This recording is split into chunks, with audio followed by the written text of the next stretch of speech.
Welcome to Day Zero Update for November 9th, 2025. I'm your host, Chris Elogi. I'm Brandon Perkins. And I'm Dan Rett Victorio.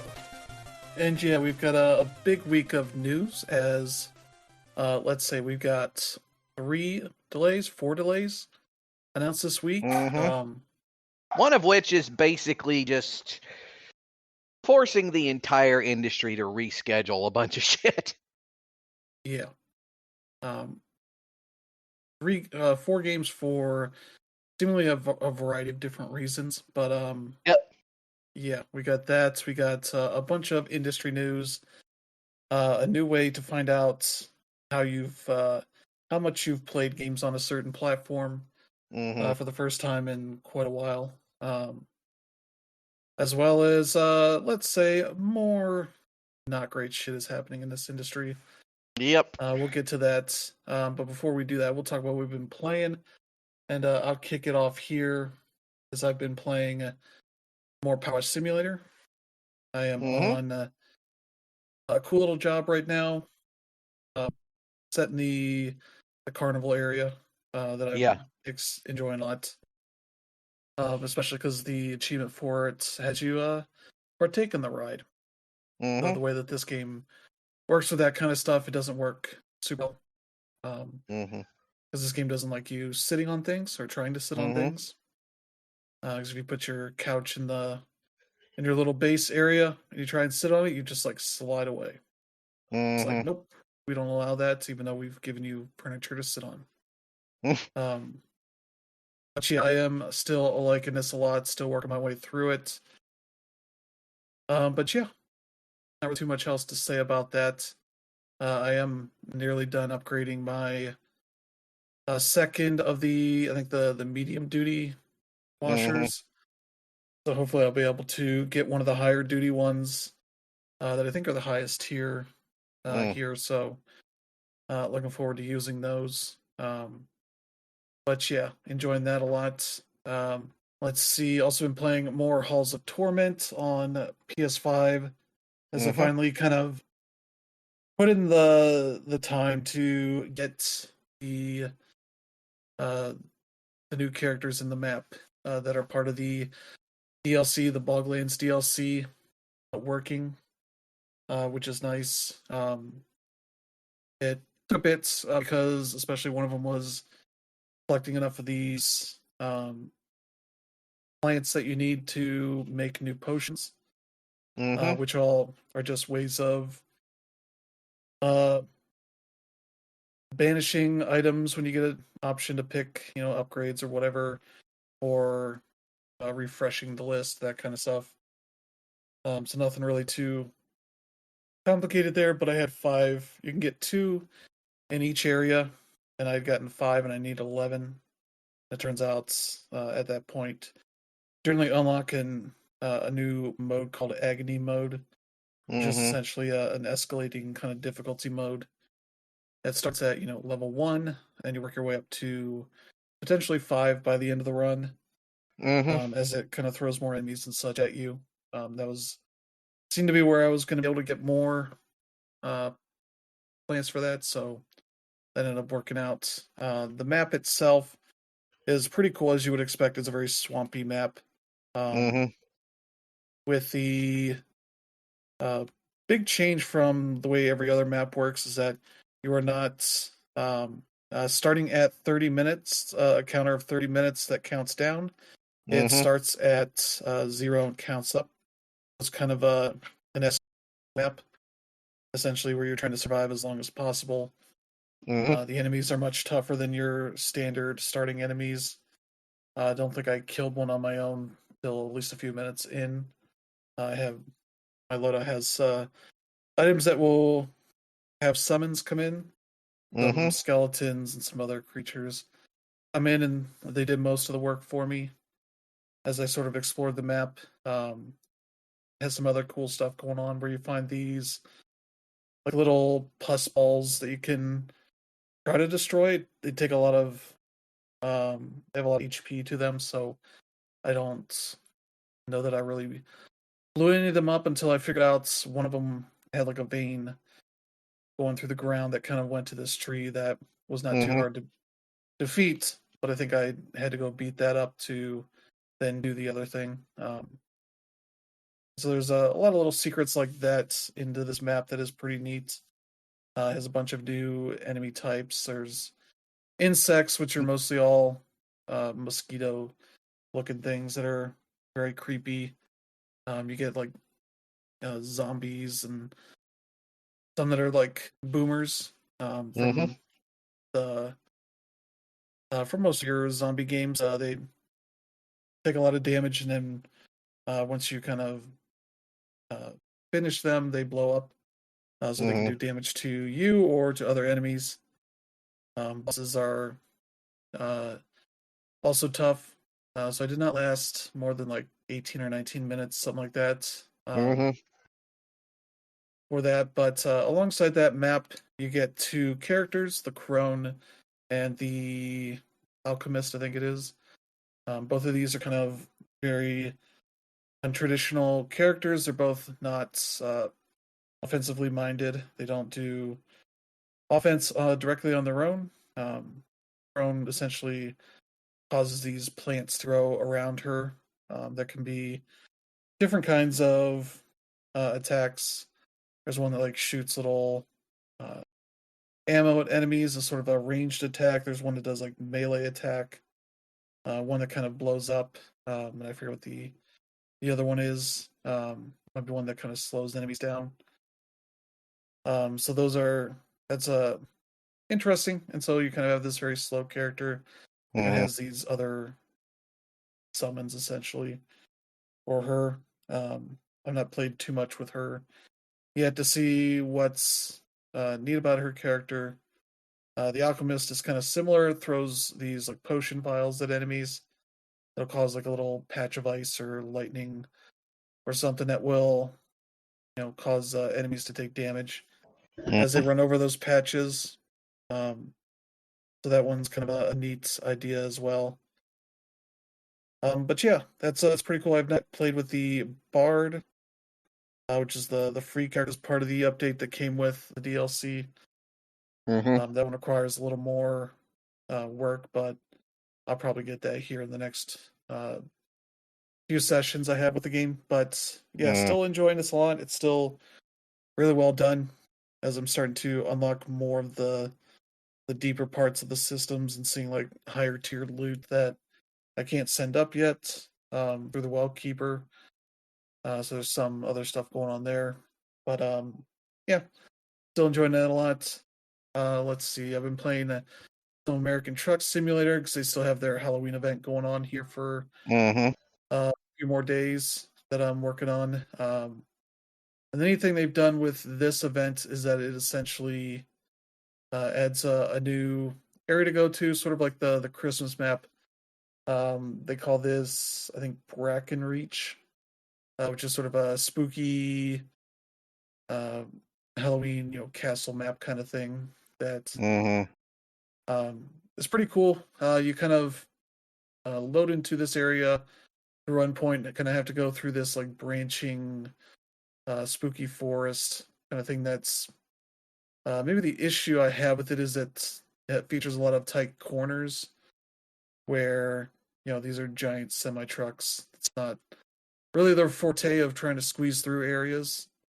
So I've had damage done to like my trailer or my truck itself. That kind of thing. That is a little tedious. Luckily for the event itself, you only need to deliver stuff to it 3 times and from there 3 times. So you basically deliver something to there and back 3 times, and then just deliver um, you just deliver Halloween candy elsewhere across the country. And you can do this in Euro Truck or American Truck Sim. So either way works, but it all kind of works pretty well. I would say maybe it would be nice to have a little bit of wider areas to get through. And maybe the other issue or the other neat thing is they have like a bonus objective, which is that um, they have like you can find this other area of this map that is the a witch's house, which is nice to find. But yeah, kind of getting through the area is kind of pretty tedious, and they do have some cool areas. You kind of go through a cave that has like a dragon skull looking entrance to it, and um, some of that, but it also has a lot of uneven terrain where my truck was like bouncing around a lot more and kind of taking some extra damage that way. Nothing that caused it to break or anything, but there's definitely some precarious points where it's like, man, if I drove off this ledge here, I'd be fucked. But luckily, I ended up doing okay. So yeah, that's cool. I'm still gonna keep working on that and get that finished. Just put it off until nearly the end of it. So that's kind of what I typically have done with these events. But yeah, let me see. I've also been playing some more. I'm still working my way to unlocking the next area, but for now, that is what I've been playing. I've beaten another stage with the default knight character, but now I'm starting to expand the host area, kind of put some of my buildings off to the side that don't need to or that can't be upgraded. But yeah, trying to progress through all of this upgraded stuff that I need to. But yeah, enjoying that a lot.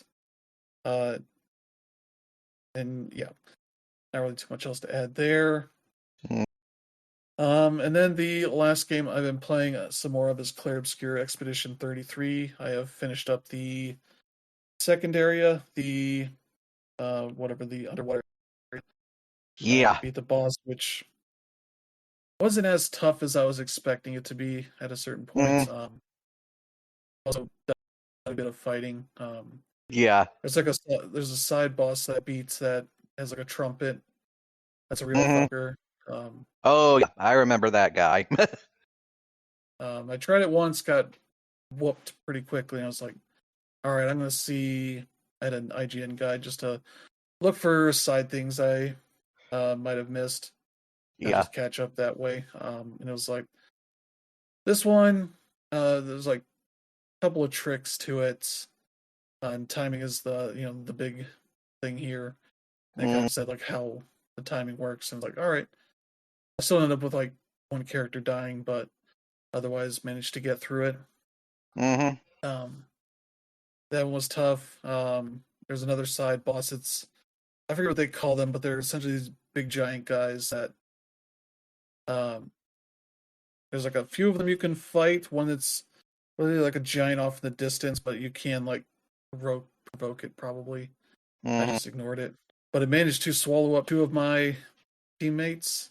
Leaving me with one left. Luckily, it was one that could still do big damage. Yeah. It's sort of where I was starting to figure out the weird like system for breaking the enemy. There's like this secondary bar. I didn't realize that you had to use specific moves for that. In the description, they do mention it's like, oh, this can break, and shows like a little like twinkle star kind of icon on it. I was like, oh, that's the icon. I just thought it was like getting to like 99%, never progressing over it for whatever reason. But yeah, I figured that out and dealt with it. So yeah, I'm up in the second like open world-ish area. Yep. Basically about to do some side stuff before I go through the main thing. But yeah, that game still really good. Oh yeah. But definitely, despite the areas kind of being pretty linear, they do hide a lot of shit in places you may not notice. Yep. It absolutely does. I think I got to the area right before the boss in that second area. And I was like, oh yeah, there's this grappling point here off in the distance that you may not notice. Yep. They get some minor little item, and it's like, Jesus, this is ridiculous. And I was pretty sure I did pretty well getting most everything.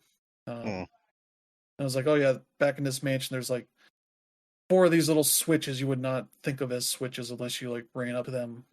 I guess I was like, all right, did that. The guy did not do anything at all to be like, this is where the thing you opened up is. I just wander around for a bit and it's like, oh, there's this tiny hole in this corner. Would you find like a second music track to play in the camp?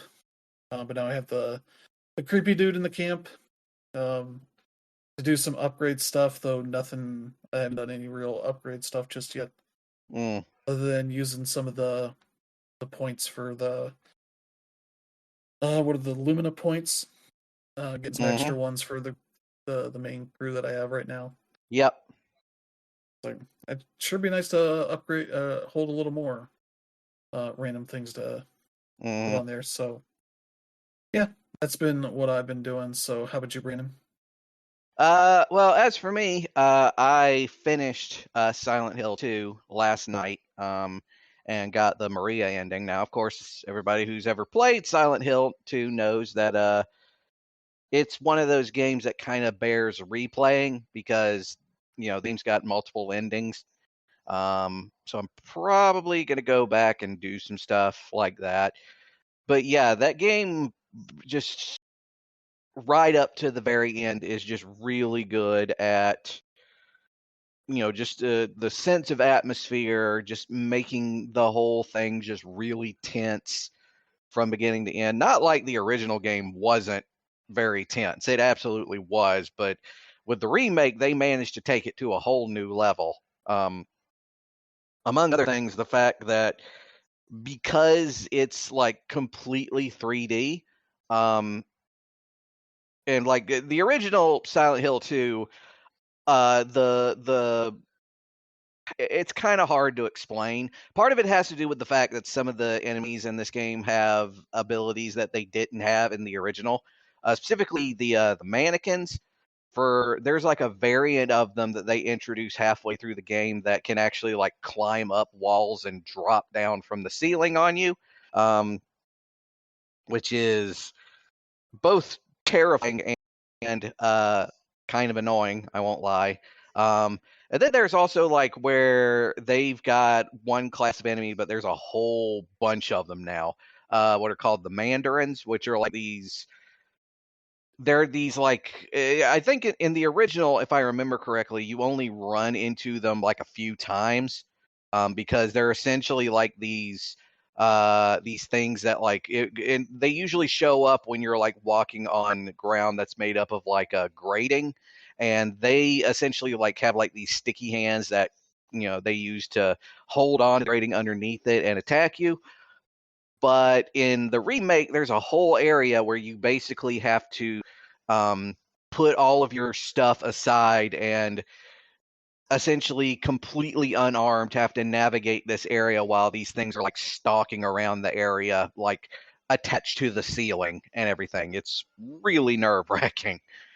But yeah, damn, just like they freaking knocked this damn game out of the park, like genuinely. And what's really odd is like if you remember in the original game, like the English dub that they did, the voice acting was kind of like campy and like a little detached. In this game, they all legitimately sound like they're dead inside. Until shit finally snaps, in which case it is very, very unnerving to experience. But yeah, so I finished that. I'll probably go back to that tonight. Also, still playing Power Wash Simulator 2. I was still hacking away at the gas station last night. I'm just about finished with it. But on the side, I also did a couple of other sort of minor side jobs, specifically doing a washing off a guy's ATV, which was very cut and dry, very simple. But yeah, the gas station kind of adds some extra layers to it because it's the first job that you encounter in this game that involves getting rid of graffiti, which adds like a whole different thing to washing all this crap off. And on top of that, all of that, I'm also playing Celico, which is a game I've talked about a couple times. I've been wanting to play a while. It cost like $25 on Steam. Um, Essentially, what it is it's a FPS that was made using not the actual Doom engine, but the I think it's called the DRM2, which is like a thing that simulates the Doom engine, but it lets you do stuff that the original Doom engine isn't capable of doing, and it's really damn good. Like it's so damn good. Um, it's essentially you're playing this woman who wakes up in this futuristic hospital, nothing really telling you why or who you are or why you're there. And when you're waking up, something or someone is launching an attack on the hospital, and it's basically killing everyone that moves. So you're trying to get around, try to get a weapon, try to get armor on, because again, it is based around the Doom engine, and you end up encountering all of these enemies that look humanoid. They are all speaking English, but their blood is purple, which is odd. And as you're looking around, you sort of get like an idea of like what this world is, because apparently there seems to be suggestions that we're not on Earth. We might actually be like on Mars or something. But the really big draw to this game is how incredibly intelligent that the enemies in this game are. You cannot play this like a Doom or a Quake game because you will get slaughtered. The enemies are extremely smart. They will dodge, they will track you down, they will, if they hear things, they'll come running to get you. They will dodge in and out of rooms to avoid your fire. If you tried to hide somewhere, they will go around to try and get you, including areas you not know exist yet. And it's really damn good. It's technically it's in early access, but pretty much the full game is already available. So if that sounds like anything anybody is interested in, give it a shot. It's definitely. So Dan Rib, what about you? Yeah, obviously it's been a while since I've been on the show.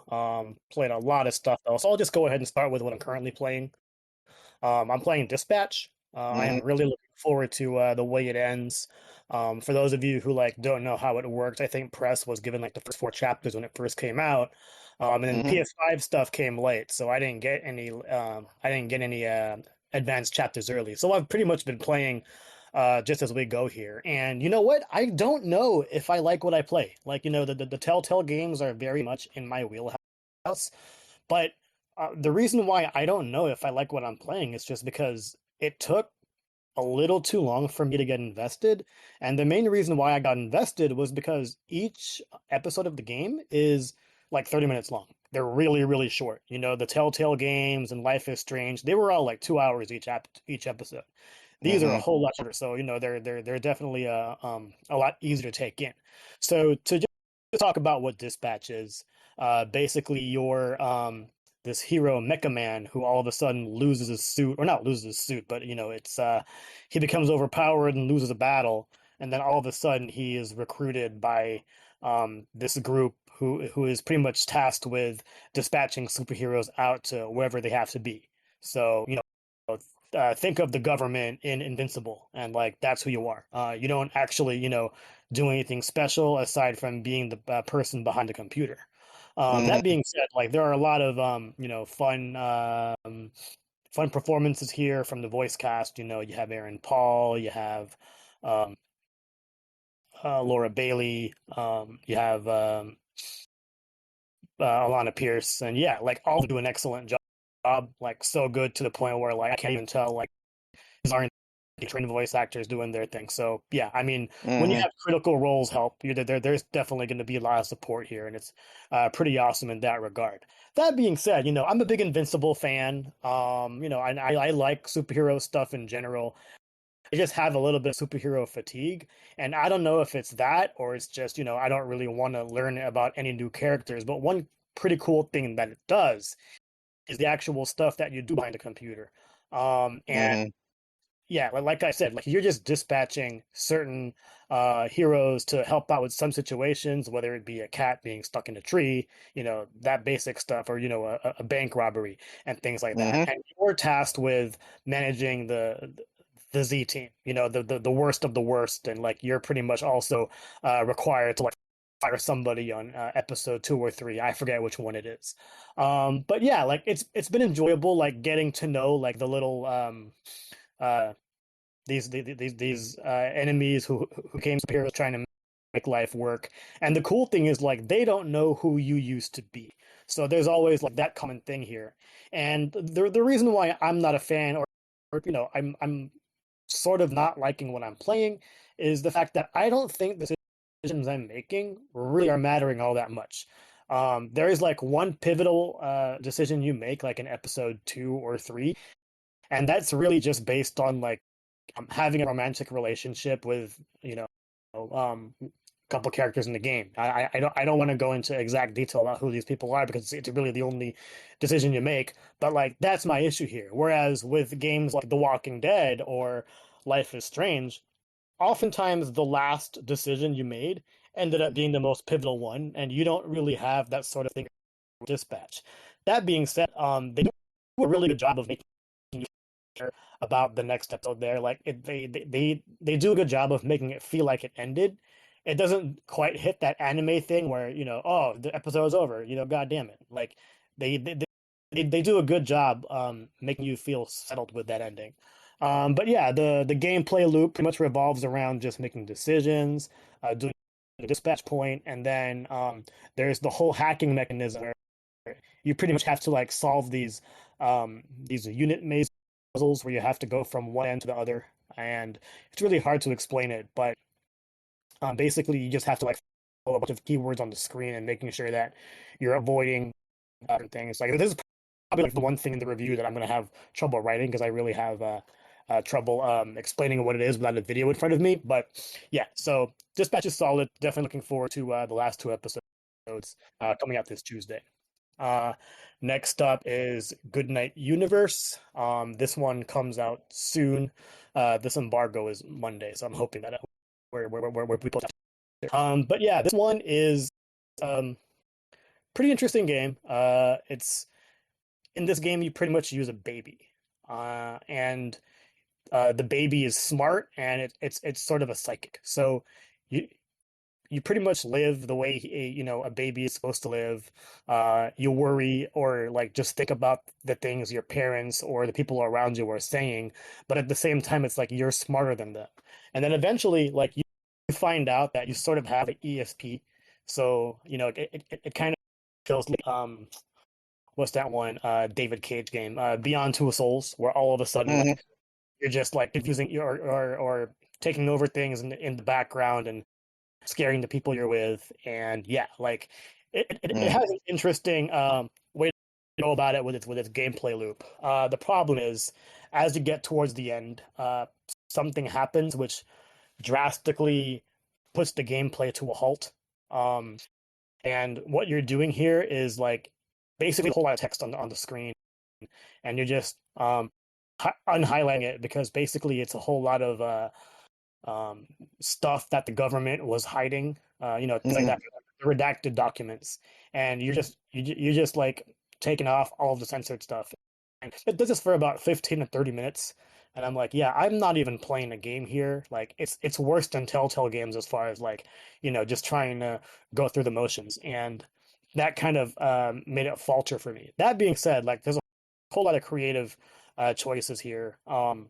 I really enjoyed the game at first. It's just that the pacing kind of just went to hell at the very end, and then all of a sudden, like not to say exactly what happened, all of a sudden it becomes like sort of a first-person shooter, and I'm like, okay, well this came out of nowhere. They should have like mixed in more of this, but at the end of the day, it's an obscure game. It's made as a game of art, and yeah, it'll definitely uh be split in regards to like people playing it for fun versus playing it for the art of it. And yeah, just going back to the stuff that I'm playing throughout. I played and reviewed Dragon Quest 1 and 2 HD Remaster. Um, Hmm. These games are absolutely fantastic. The main thing is that there is a lot of bloat. If you've played the original Dragon Quest is like 12 hours. I beat it in about 15 hours for this new one. And yeah, the reason why it's longer is because they've really fleshed out a whole lot of the plot points that you really couldn't do with, the NES, SNES, or Game Boy. For that matter, the one that I played back when I was a kid, it was the Game Boy Color version. And yeah, like turn-based battle systems have definitely evolved since then. And obviously, this sort of this is pretty much just Dragon Quest 3 all over again, as far as like what to expect. I didn't actually expect the game to score as high as it did, just because we saw all this already in Dragon Quest 3. But at the same time, I really enjoyed how Square Enix development team and the HD 2D graphics really blended here. It's easily probably the best HD 2D games that we've played so far. And yeah, I'm hoping that we continue to see more of it. Like we always talk about the random fatigue that comes with different visual styles. I don't think I can ever get tired of HD 2D. I don't know if that's actually possible. That being said, Dragon Quest 2. I would say this is probably one of the most unappreciated Dragon Quest games in the series, just because like it honestly bit off a whole lot more than it can chew. The thing with Dragon Quest One, as opposed to the rest of the series, is that Dragon Quest One forces you to use one character. And when you're playing it in when you're playing a turn-based game and you're using one character and you're going up to 8 people, it kind of changes the way that you play. Especially when you think of the way you played Dragon Quest 3 and you had a full party with 3. So when you move on to Dragon Quest 2, you all of a sudden go back to that full party of 4 again, and it changes gameplay with that dynamic. And that being said, like if I had to talk about what's really separated Dragon Quest 1 and 2 HD Remastered, as opposed to its originals, is that the games got so much harder. Before it was all about just making sure that you grinded enough and maybe even grinded too much. But the AI or the CPU in Dragon Quest 1 and 2 were just absolutely unforgiving. There were points in the game where I definitely forced myself to play a Draki quest, which is the easiest version of the game, and it doesn't necessarily make it easy; it just makes it so you can't die. So in turn, it becomes easy in that regard. But if you really want to enjoy the story and the Edric trilogy is probably the best story in all of Dragon Quest, aside from, in my opinion, 5 and 11. And yeah, it's a good way to go. But yeah, Dragon Quest 2 just felt like something special entirely. I don't want to spoil what goes on with 3 or 1, but basically what happens here is the world is pretty much expanded, and you get to a point early on in the game where you're pretty much exploring everything that you explored in Dragon Quest 1. And that to me really felt like the way it felt when you went into Kanto when you were playing Pokemon Gold and Silver, because it just like doubled the length of the game. And with Dragon Quest 2, they went as far as adding another ending. I'm not going to talk about that too much, but let me put it this way. The original Dragon Quest 2 took around maybe 15, 20 hours to beat. Dragon Quest 2 HD 2D Remaster takes 45 hours to beat. So not only did they add a whole lot of bloat, admittedly, they also really fleshed out a lot of points that really make it more epic than it ever has been. And in turn, really made it one of the most key entries in the series for me. I'm not going to say it's better than 3, but it's damn near close, and it really closes off the Edric trilogy in a fantastic way.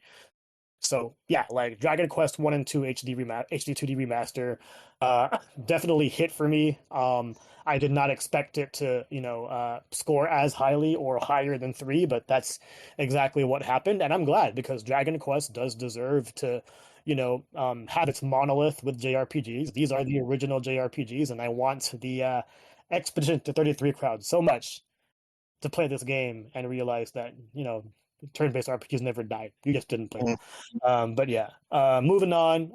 Playing Ghost of Yotei. I'm not as far as I'd like to be. I've probably played that game for like 3 hours, and I jumped back into it like on Friday, and I don't know what I'm doing. So I definitely have to dive in some more to and have that be my focus. It might end up being the same thing with Expedition 33, where I just left this game too much.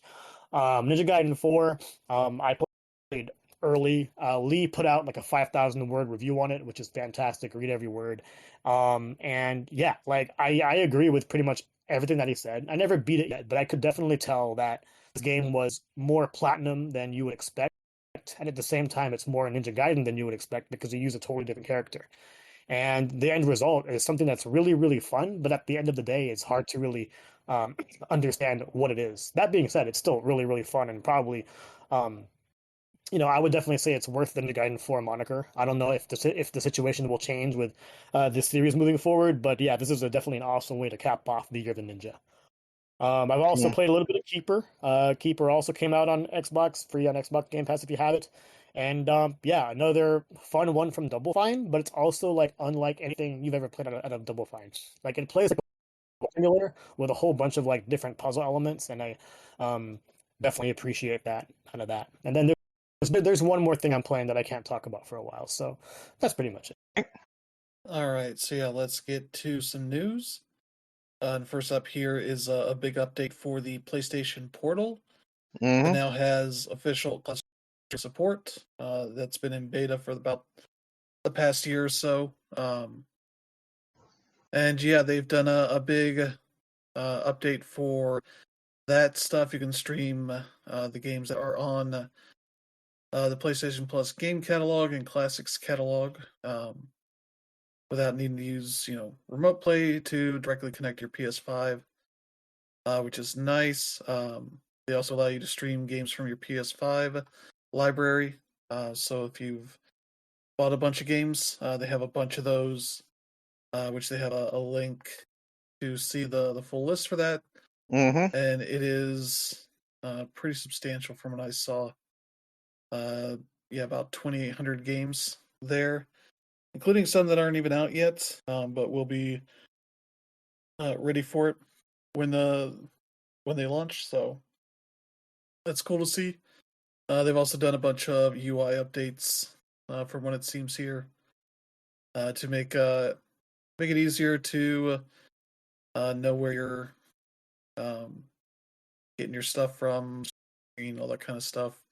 Mm-hmm. 3D audio support and all that. So yeah, that is cool. It has me kind of interested in picking one of these up at some point. Yeah.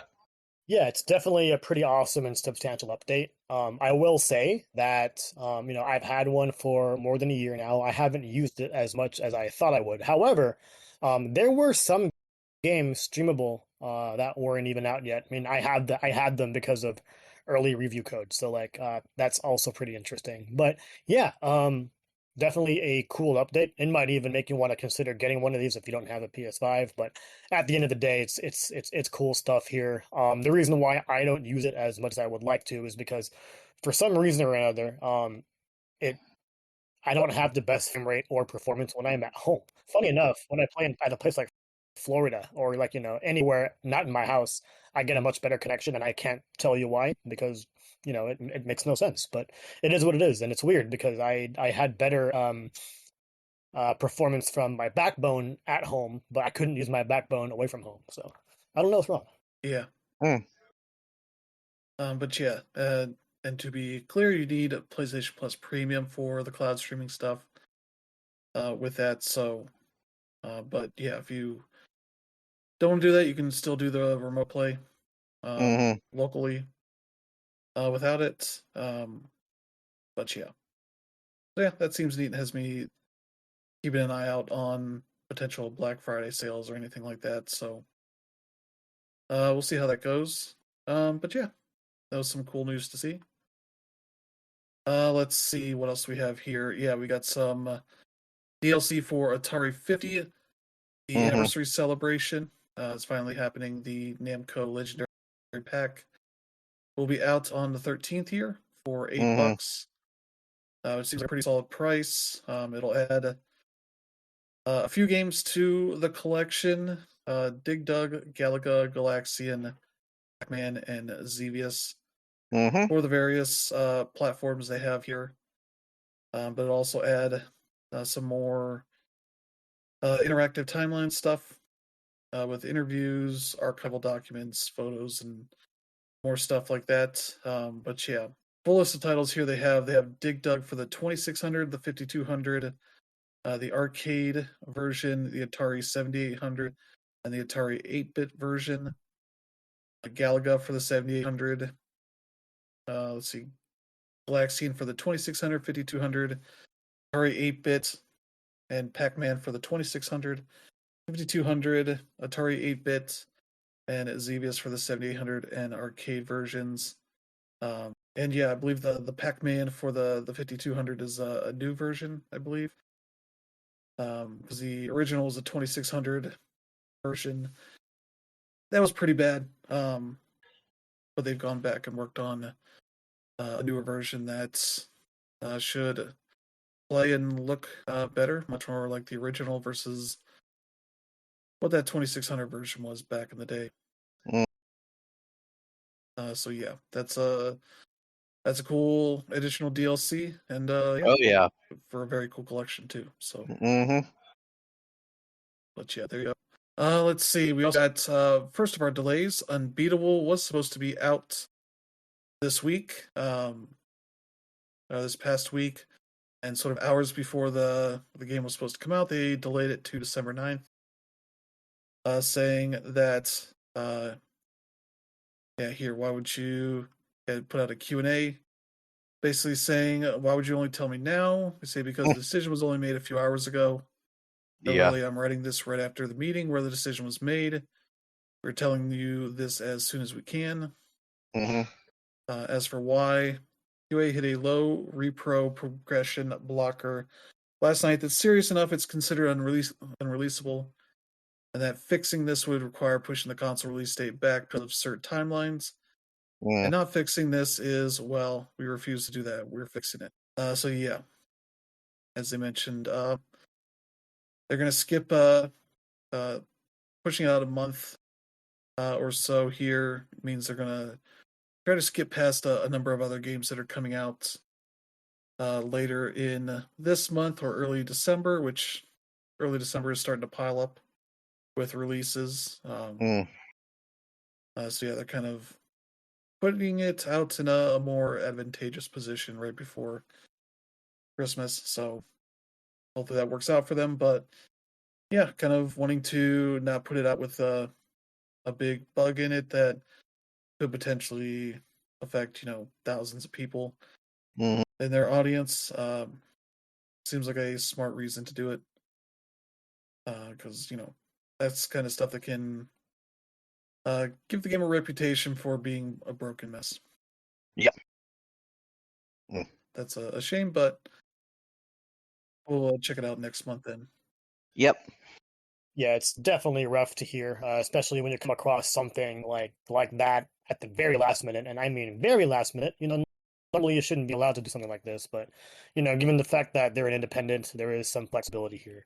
That being said, like I found out about this game like 3 weeks ago. I wouldn't say I'm excited because I just have so much other stuff to play, but I do want to put some time into it, and I don't know if its new release date is a place where I would definitely want to give it a try from there. In my opinion, it's being released to die, but hopefully not. We'll see as we move through. But at the same time, it's like they didn't pick the best date either. So Yeah. Let's see. We also got a delay for Terminator 2D, No Fate, which has basically had dates in every month of this holiday season. It was originally September 5th, then I think October 31st, then November 26th. Now it's been pushed to December 12th, for both physical and digital editions of the title. So yeah, saying that they need some time to assemble the physical editions. The physical components for all editions have now finally arrived, following the ongoing delays that pushed us off our previous schedules. However, we now have to assemble the physical editions, which we need some time to do. We are sincerely sorry for the repeated delays. We don't take your patience for granted, and we never want to disappoint our community. Our goal has always been to deliver the game that you deserve, and we're almost there. So yeah, this was the publisher that wanted to have the physical editions out the same time as digital, which is a reasonable thing to want, but most of these delays seem like they've been dealing with, tariffs and shipment delays and all that kind of stuff. That is part of a reason why a lot of indie games don't ship day and dates on physical and digital. They kind of get the game out on the on the platforms, and then let the physical people wait, which usually they're fine enough to do. So Mm-hmm. that'll be a few more weeks there. But yeah, more time to go. But let's be honest, that's not the delay that everybody's talking about. Yeah. But those are the delays for things we were expecting in the near future. Yeah. The big delay of the week was Grand Theft Auto 6 getting delayed from, I think it was May 19th of 2026, or somewhere in May, to now November 19th of 2026, saying that, Grand Theft Auto 6 will now release on Thursday, November 19th, 2026. We're sorry for adding additional time to what we realize has been a long wait. These extra months will allow us to finish the game with the level of polish you have come to expect and deserve. We want to thank you again for your patience and support. While the wait is a little longer, we are incredibly excited for players to experience the sprawling state of Leonida and a return to modern day Vice City. So yeah, that is quite a bit of a delay. Who knows if it's because they've been too busy trying to bust unions to finish the game, but Yeah. This has been an unfortunate delay, not surprising in any way. As much as, like Strauss Zelnick at Take-Two has been like, oh yeah, we're pretty sure they're going to hit this thing. And everybody else is like, yeah, sure. Sure will. But yeah, hopefully they hit this one. We'll see. What was the release date supposed to be before this one? May. Yeah, May. Okay, yeah. Like first of all, I had no idea it was coming out in May, and I wouldn't have believed it anyway. That being said, like I was gonna say that it's a pretty substantial delay, but May to November honestly really isn't that substantial. I guess the one thing of note is that their stock dropped, but usually it's just gonna, it's just gonna go ahead and pile on again. And Yeah. usually you have a delay of this kind of length. Like I was gonna say, if it's more than a year, then there were definitely some problems. If it's like what 5, 6 months, then yeah, maybe I can go ahead and believe them in regards to the whole thing uh, about polish and whatever it may be. But yeah, like that being said, like my hype meter for Grand Theft Auto 6 wasn't high to begin with. Granted, like I'm not their target audience, but I do appreciate Grand Theft Auto for what it is. And whenever Rockstar makes any sort of update on Grand Theft Auto, the internet breaks, right? Like they control the narrative here. It doesn't matter what we or experts will say about it. This game is going to sell gangbusters no matter how much it costs, no matter what platforms it's on. That being said, like when they unveiled the first couple trailers, I wasn't horribly impressed just because I didn't feel like it was that much of an upgrade from Grand Theft Auto 5, and considering that we've waited like what 2, almost 3 full game generations to get this game, like yeah, I'm gonna expect a little bit more. That being said, they probably will deliver. This is Rockstar. They as far as Grand Theft Auto, there is no duds.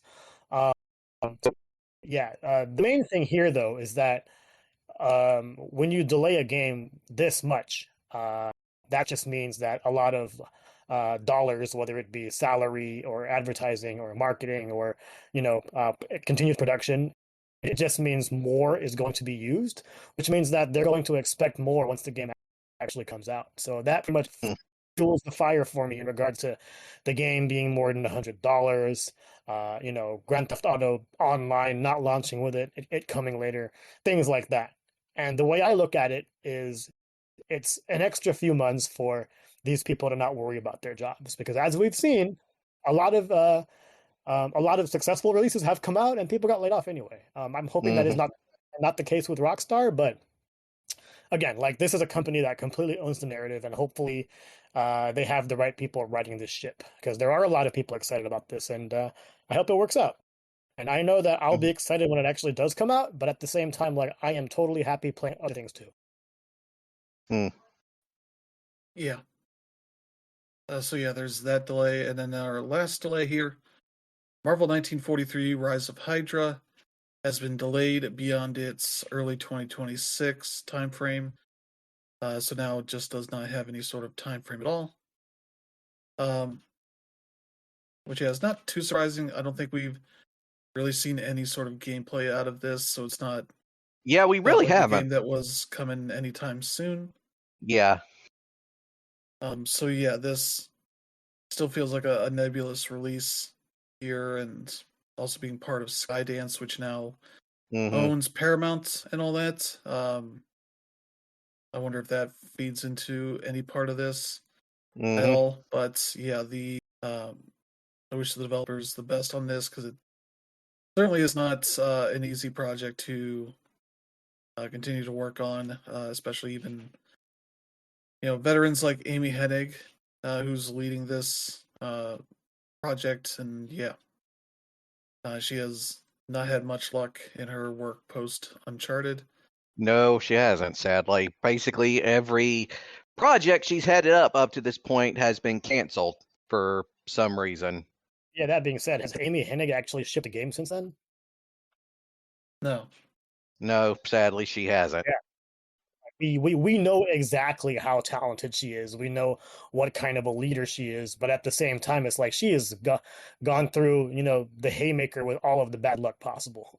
Again, like Mm, I am somebody that actually touched the rag that Star Wars game that was being worked on, and I liked where it was going. But at the same time, it's like, you gotta have you got to have something, and if you're not going to show your investors anything, that's going to be bad. That being said, like Chris mentioned, they are owned by Skydance, so hopefully there definitely is some capital to go along with it. But unlike my vibes with Grand Theft Auto 6, Marvel 1943 is something that I'm excited for. As a huge Captain America fan, as a huge Black Panther fan, I would love to play a single player game with an awesome story like this. And oftentimes when you deal with stories in this time frame, they end up being bangers. And yeah, I want to play them. But like you guys said, we haven't seen anything yet. And that's rough. Like, again, Amy Hennig is extremely talented, but the years are definitely ticking upwards, and it's feeling like George R. Martin, right? Like we know that guy is talented too, but he hasn't put out anything. It sucks. hmm So yeah. so yeah, there's that. Let's get to some more positive news. Particularly that Dispatch seems to have sold over 1 million copies in its first 10 days, Yeah. which is great to see. I feel like we have not, of any of these kind of Telltale or Telltale adjacent games, we've not really seen any sort of big numbers out of them No, in quite a while. no, but So yeah, this one ended up being surprisingly popular. yeah, Yeah, I mean, like you're talking about Telltale. I don't think even Walking Dead in its heyday like reached this amount of attention in the time that Dispatch did. And what's even more impressive is the fact that The Walking Dead was or is a valuable IP, whereas Dispatch is totally something new.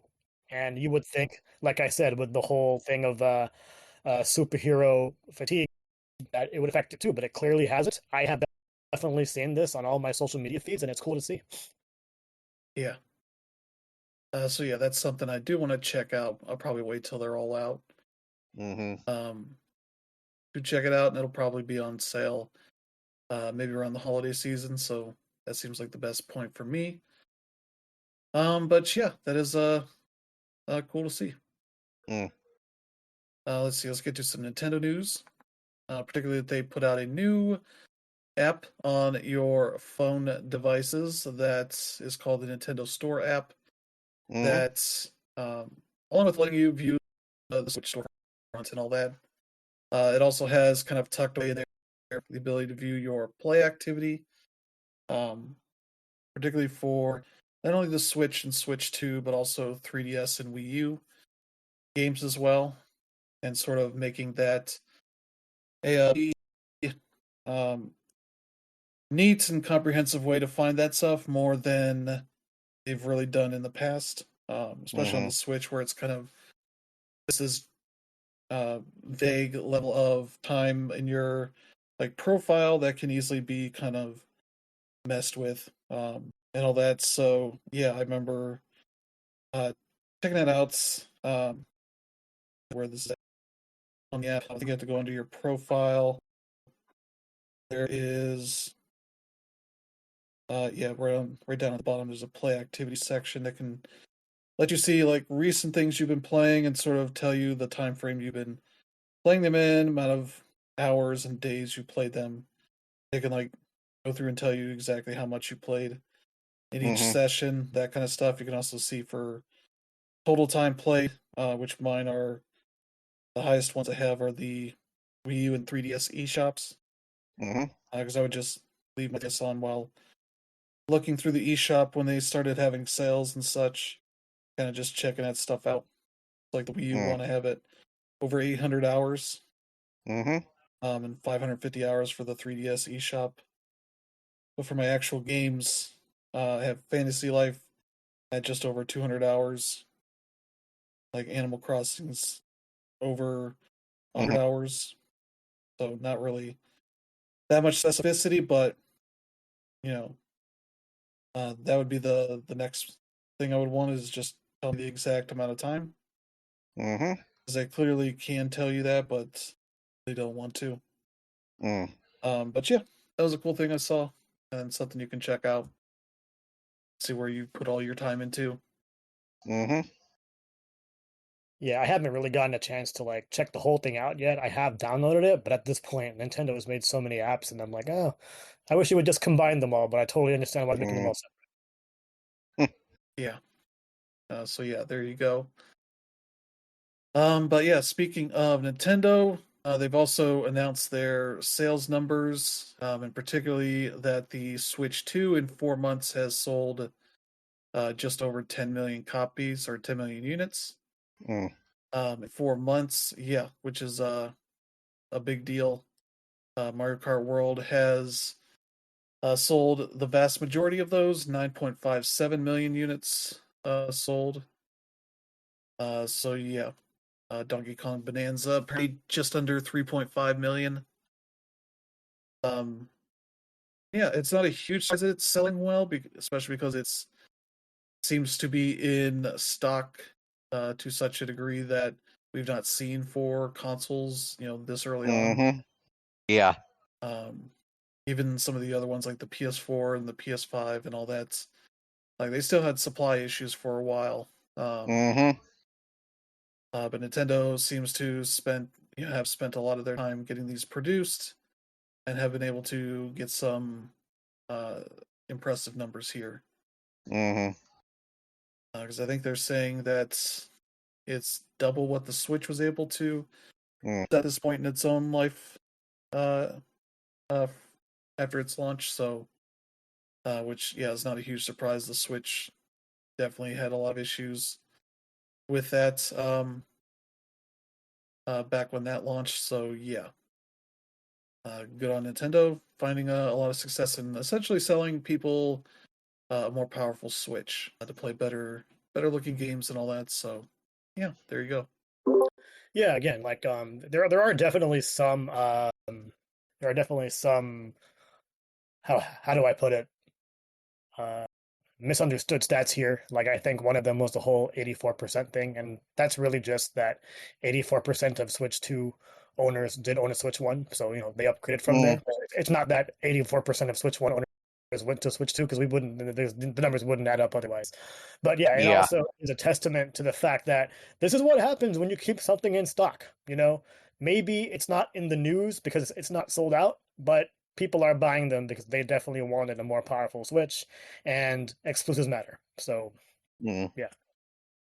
Yeah, so there you go.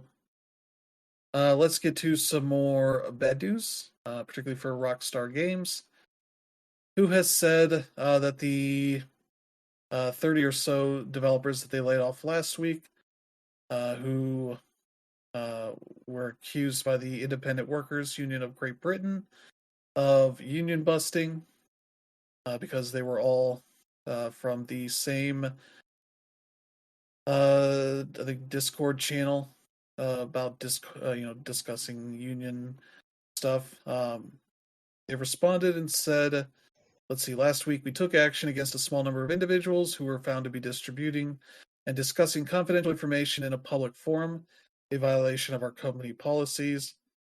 This was in no way related to people's right to join a union or engage in union activities, Mm.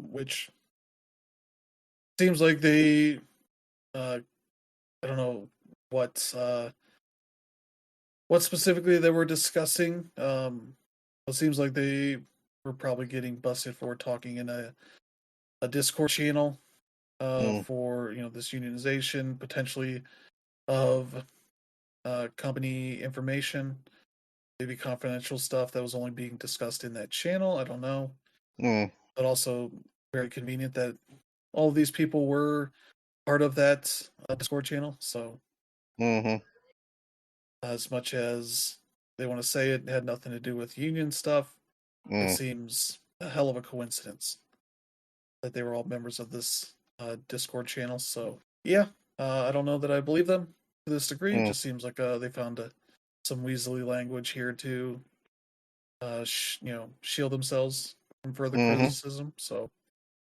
we'll see. All right. Yeah. Yeah, I don't trust them one bit. I absolutely am convinced that it has something to do with the unionization efforts. Yeah, Just straight up. yeah, Like it was so transparent that I mean, I'm surprised they were able to cobble together an excuse like this. yeah. Especially that they publicly commented on it further. Mm-hmm.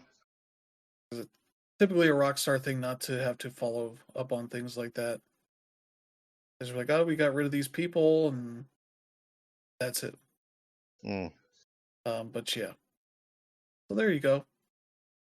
Something to think about with Rockstar. So we got this other bit of news: the Game Awards, who mm-hmm. last year did not have any sort of future class editions. It was a program Mm-hmm. for like rising stars in the video game industry Mm, that they did for a few years there, and then sort of did not talk about it all last year, especially as people were wanting some sort of commentary on the stuff going on in Gaza. Um, mm, it seems like it's also not returning this year, especially in the fact that the section of the website dedicated to the future class has been mm, wiped from the website entirely, mm-hmm. which is a hell of a step to go. But obviously, people have archived it, so on the Wayback Machine, so yeah, that information can be accessed there. But yeah, definitely not really a great look for this kind of thing. It'd be one thing just be like, oh, we're not, continuing with this, but Mm, it seems like the people that were in it were part of a Discord for I don't know whatever thing they were doing there, mm-hmm. and they just realized it had been abandoned. And kind of confirmed with everybody that nothing had been done, um, and then probably noticed that the websites had removed it, and yeah, that's not a huge surprise, but just kind of a big bummer for a cool part of the Game Awards for the last few years there during the pandemic. So yeah, uh, that's a shame and kind of something they should have just continued doing, regardless of whatever weird positions it puts Keeley in. Yeah, it's definitely a bummer, you know. I'm not gonna lie, like I would love to be on some sort of list like that, and like Mm-hmm.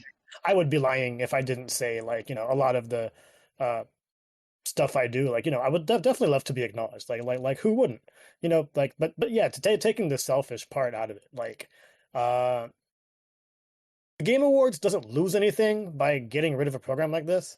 If anything, like it loses a lot by getting rid of it in the first place, and like that's unfortunate because there aren't enough platforms to really uplift gamers or gaming as a whole.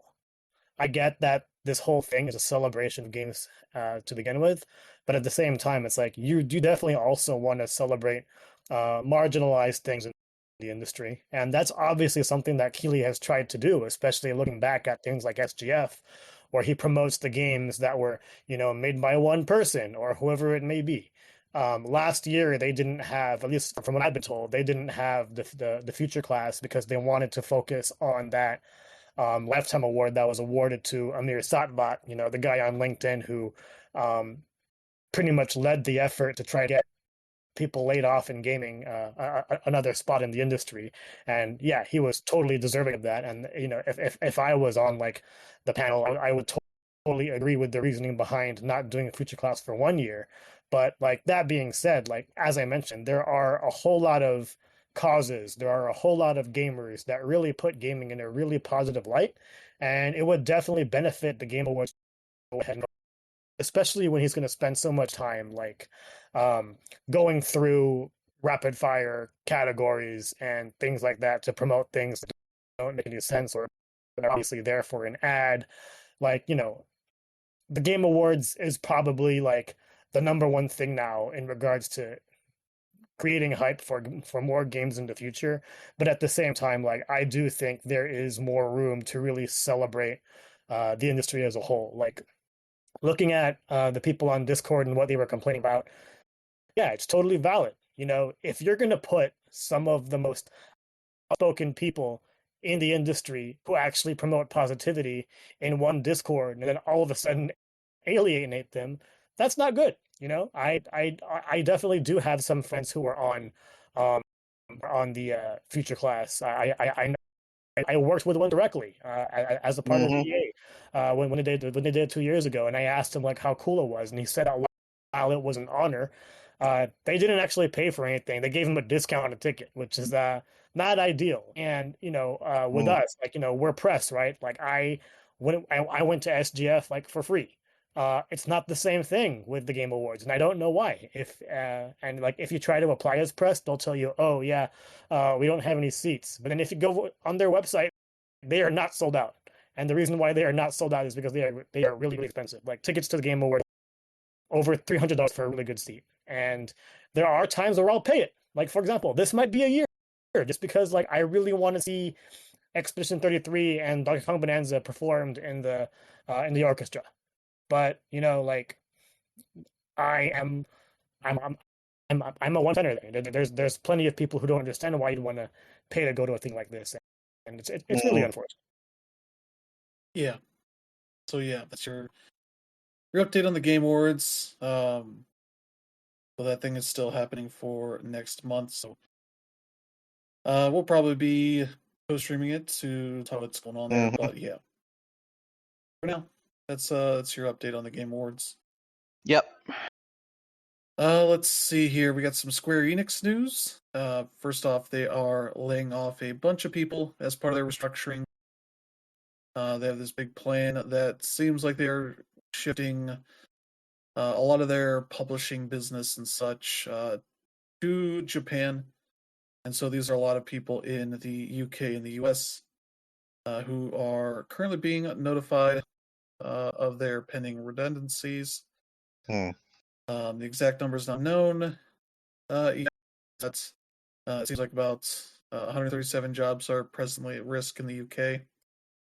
That may grow, but yeah, that seems to be part of their plan that they have announced a few months ago when they're sort of restructuring and doing all that. So this is part of that. And yeah, that is sad to see. Not surprising at all.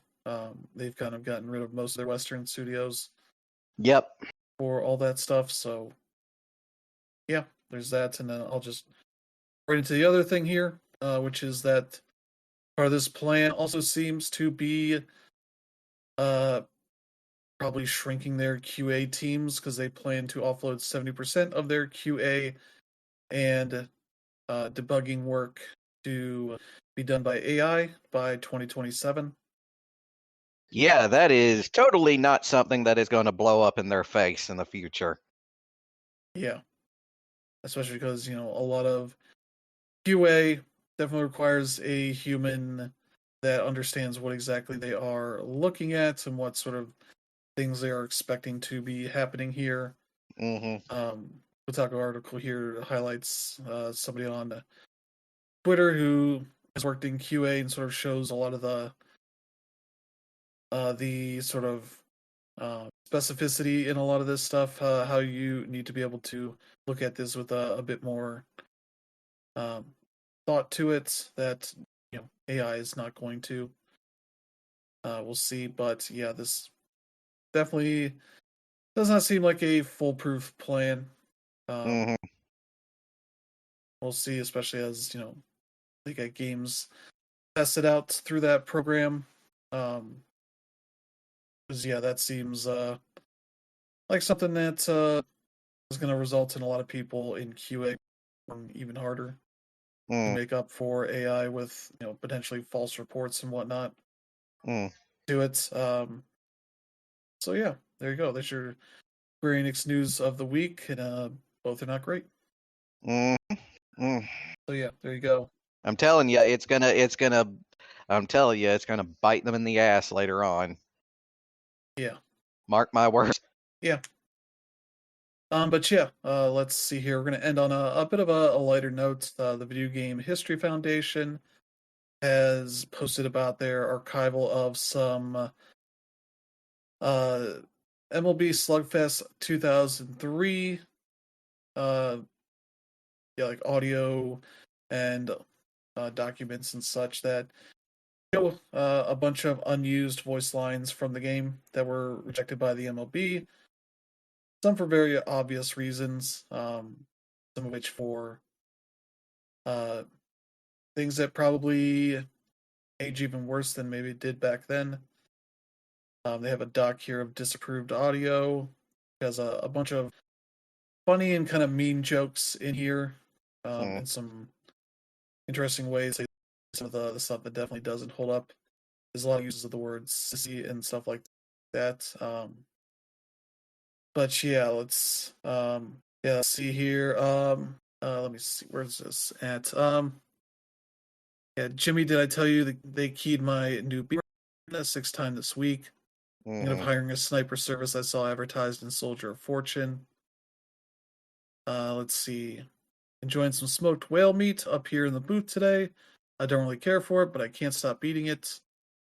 Um, they do have a video with a bunch of the voice lines in there for it, so you can peruse the CD on their website as well as the document for that stuff. Um, yeah, let's see. Tim, we want to say get well to our audio man, Bob Slawman. Bob, you may recall, was electrocuted 2 days ago here in the booth. He's listening to us from the hospital. mm. Man, Tim, he just went up in flames. That was quite a show. Let's see. Yeah, here's one guy saying, Tim, have you ever wondered if this booth could just collapse and kill the both of us? Jimmy, it's all I think about. So yeah, there's a lot of good stuff about violence and all that. So yeah, definitely watch some of the video stuff they have. But yeah, it makes sense why some of this stuff wouldn't go through. But yeah, there's also some of the cool stuff that